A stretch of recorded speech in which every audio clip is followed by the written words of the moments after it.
यहाँ पर धर्मांतरण के केस से जुड़ी एक बड़ी अपडेट आप तक पहुंचाने जा रहे हैं। निकाह पढ़वाने वाले काजी की गिरफ्तारी में पुलिस लगी हुई है। निकाह पढ़वाने के लिए राजस्थान से काजी को बुलाया जाता था। राजस्थान से अब्दुल रहमान काजी बुलाता था। सोर्सेस के हवाले से जानकारी है, कई हिंदू लड़कियों को मुस्लिम बनाकर कराया जा चुका है उनका निकाह। हिंदू लड़कियों को मुस्लिम बनाकर किया जाता था निकाह। अब्दुल रहमान के घर से बरामद हुई युवती ने पुलिस पूछताछ में कई चौंकाने वाले खुलासे किए। निकाह के बाद लड़कियों को भी धर्मांतरण के खेल में किया जाता था शामिल। आगरा पुलिस की एक टीम राजस्थान के लिए रवाना। कामिर कुरैशी से लेते हैं और जानकारी। कामिर, ये पूरा मामला बहुत पेचीदा। यहाँ पर मास्टरमाइंड भले ही गिरफ्तार कर लिया गया हो, लेकिन इसके तार दूर दूर तक फैले हैं। अब ये जो काजी गिरफ्तार किया जाना है, जिसके लिए राजस्थान भी रवाना हो चुकी है टीम, उस पर विस्तृत जानकारी दें। कितने टीम के सदस्य राजस्थान गए हैं और क्या अब तक हाथ टीम के लग पाया है? बिल्कुल, देखिए, इस केस में जिस तरीके से लगातार गिरफ्तारियां बढ़ती जा रही हैं, तो कई ऐसे चौंकाने वाले खुलासे भी हो रहे हैं। अब जो अब्दुल रहमान के घर से लड़की बरामद हुई, उसने पुलिस पूछताछ में चौंकाने वाला खुलासा किया। उसने बताया कि ये शातिर लोग धर्म बदलवा कर निकाह करते थे और निकाह करवाने के लिए इन्होंने एक परमानेंट काजी फिक्स करा हुआ था जो राजस्थान से आता था। एक बार नहीं, कोई भी इस मामले में किसी भी लड़की का निकाह होगा, सिर्फ वही काजी निकाह पढ़ाएगा। हालांकि अब जैसे ही पुलिस पूछताछ में इस लड़की ने ये बताया, तो उसके बाद आगरा से लगभग 7 पुलिसकर्मियों की एक टीम है जो राजस्थान के लिए रवाना हुई है। इनपुट मिलने के बाद टीम को आगरा से राजस्थान भेजा गया है। राजस्थान के अलग अलग जगह पर टीम दबिश दे रही है और पुलिस का दावा है कि जो काजी है इस केस में, उसकी भी अहम भूमिका हो सकती है और उसको गिरफ्तार करके पूछताछ की जाएगी। कुल मिलाकर कह सकते हैं कि जब काजी को गिरफ्तारी होगी तो उम्मीद जताई जा रही है और भी कई पहलू इस केस में निकल कर आएंगे और कई नए नाम जोड़ सकते हैं। जी, शुक्रिया आपका कामिर कुरैशी जानकारी के लिए। ये मामला बहुत ही पेचीदा, और देखिए हर दिन इस मामले में जो नए खुलासे हो रहे हैं उसमें किसी न किसी की गिरफ्तारी जरूर हो रही है। अब काजी वाला जो एंगल निकलकर सामने आया है, ये भी बहुत महत्वपूर्ण कड़ी साबित हो सकती है पुलिस के लिए, क्योंकि जाहिर तौर पर गलत काम जो अवैध धर्मांतरण किया जा रहा था उसका खुलासा ना हो, इसीलिए सिर्फ एक काजी को रखा गया था जो सबके निकाह पढ़ता था। राजस्थान से स्पेशली यहाँ पर आता था, जो जानकारी मिल रही है सोर्सेस के हवाले से। अब्दुल रहमान इस काजी का नाम है। अब इसी की धरपकड़ के लिए 4 अधिकारियों की टीम जो है, पुलिस की जो टीम है, वो राजस्थान के लिए रवाना हो चुकी है।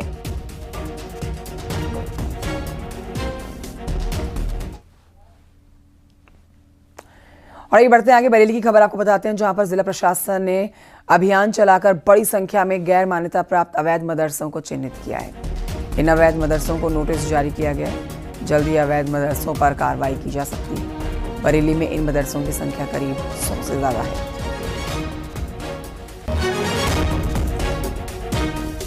देखिए, हमारे यहाँ पर जो गैर मान्यता प्राप्त मदरसों की संख्या है वो लगभग 122 के करीब है। और अभी इसको लेके हमें जिस तरह से आगे डायरेक्शन हमारी गवर्नमेंट देगी या हमारे प्रमुख सचिव लेवल से प्राप्त होगी, उस पर हम आगे कार्रवाई करना हमारे स्तर से अपेक्षित है। पर फिलहाल हमारे द्वारा जो चिन्हीकरण किया गया है वो लगभग 122 गैर मान्यता प्राप्त मदरसे आज से 2 साल पहले चिन्हीकरण किया गया था, वो हैं।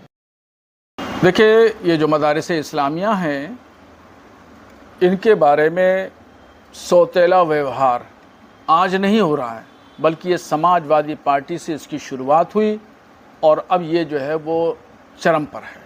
ज़िला बरेली में कम से कम 250 मदरसों को इस तरीके से बंद करने का कहा जा रहा है। देखिए, अगर ये मदरसे बंद होंगे तो ये गोया कि मदरसों को बंद करना ये गैर संवैधानिक कदम है। गवर्नमेंट को उन्हीं मदरसों को बंद करने का हक है जिन मदरसों को वो अनुदान देती है, जिनको वो फंडिंग करती है, और जिन मदरसों को फंडिंग नहीं करती है, जिसमें गवर्नमेंट का एक पैसा नहीं लगा हुआ है, तो गवर्नमेंट को कोई हक हासिल नहीं है कि उन मदरसों को बंद करने का आदेश दे।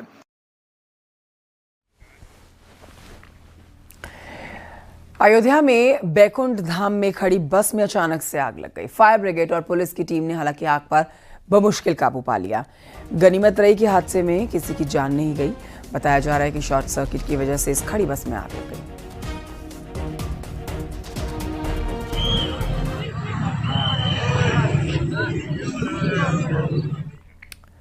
उधर इटावा जिले के भरथना इलाके में ओवरलोड के चलते पावर हाउस स्टेशन में 63 किलोवाट का बिजली ट्रांसफार्मर फट गया, जिससे भीषण आग लगी। भीषण आग की तस्वीरें आपके सामने। ट्रांसफार्मर फटने से पावर स्टेशन के केबल जल गए। आग लगने की वजह से भरथना में बिजली सप्लाई बाधित हो गई।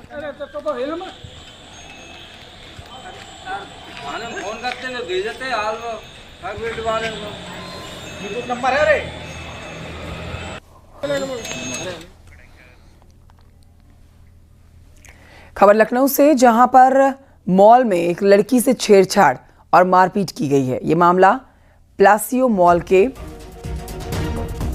टॉनिक बार का है। बाउंसर परवेज और उसके 4 साथियों पर आरोप है। विरोध करने पर आरोपियों ने मारपीट की है। घटना में पीड़िता का भाई घायल हुआ है।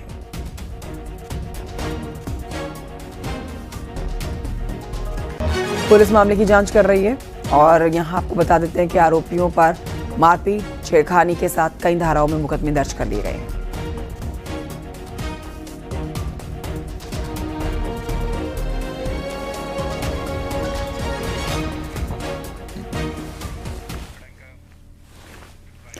खबर उन्नाव से है, जहां पर पुलिस मुठभेड़ में 25,000 का इनामी घायल हो गया। जिला अस्पताल में उसे भर्ती कराया गया। बदमाश पर लड़की की हत्या का गंभीर आरोप है। वारदात को अंजाम देने के बाद से आरोपी फरार है। यहां मुखबिर की सूचना पर पुलिस ने चेकिंग अभियान चलाया तो ये शख्स पकड़ में आया। इसके पैर में गोली मारी गई। भागने की कोशिश कर रहा था। खेड़ा पर संदिग्ध व्यक्तियों और वाहनों की चेकिंग की जा रही थी। उसी समय बाइक सवार अभियुक्त दिलीप आते हुए दिखाई दिए, जिसे रोकने का प्रयास किया गया तो इसके द्वारा पुलिस पार्टी पर फायरिंग कर दी गई। जवाबी कार्रवाई में दिलीप के पैर में गोली लगी, जिसको तत्काल इलाज हेतु जिला अस्पताल एडमिट करवाया गया। अभियुक्त के पास से एक 315 बोर अदर तमंचा, एक जिंदा कारतूस और एक खोखा कारतूस बरामद हुआ। शेष अग्रिम विधिक कार्रवाई की जा रही है। खबर मथुरा से, एनकाउंटर में बदमाश को गोली लगी है। यहाँ बदमाश की पहचान निखिल उर्फ निक्की के रूप में हुई है। बदमाश के कब्जे से एक तमंचा, जिंदा कारतूस बरामद किया गया। धौली प्याऊ फाटक के पास में रेलवे ग्राउंड में मुठभेड़ हुई। मुखबिर के द्वारा धौली प्याऊ रेलवे ग्राउंड के पास में एक बदमाश के होने की सूचना प्राप्त हुई, जिसके तुरंत इसमें उसकी घेराबंदी की गई। बदमाश के द्वारा पुलिस पार्टी पर फायरिंग की गई और जिसके चलते पुलिस के द्वारा भी आत्मरक्षार्थ जवाबी फायरिंग की गई, जिससे बदमाश के पैर में गोली लगी, जिससे वो घायल हो गया। घायल बदमाश की पहचान निखिल उर्फ निक्की के रूप में हुई।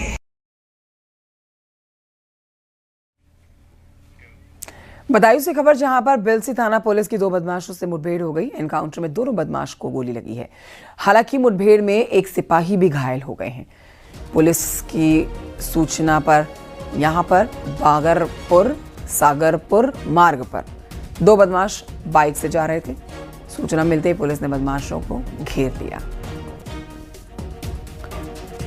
के दौरान एक संदिग्ध बाइक को रोकने का प्रयास किया गया तो बाइक वाले बहुत तेजी से भागे। पुलिस बल द्वारा उनकी घेराबंदी की गई तो पुलिस बल पर फायरिंग कर दिए। जवाबी कार्रवाई में बिलसी पुलिस द्वारा भी फायरिंग की गई, जिसमें 2 अभियुक्त घायल हुए, एक पुलिस का जवान भी घायल हुआ। सभी घायलों को CHC बिलसी भेजा गया। शेष विधिक कार्रवाई की जा रही है। संभल के सैकड़ों गांवों में ड्रोन की अफवाह से लोग रात भर जागकर पहरा दे रहे हैं। हालांकि पुलिस ने ड्रोन और चोरी की घटनाओं से इनकार किया है। अफवाह फैलाने वालों के खिलाफ NSA के तहत कार्रवाई करने की चेतावनी दी गई है। बताया जा रहा है कि वायरल वीडियो के जरिए अफवाह फैलाई जा रही है।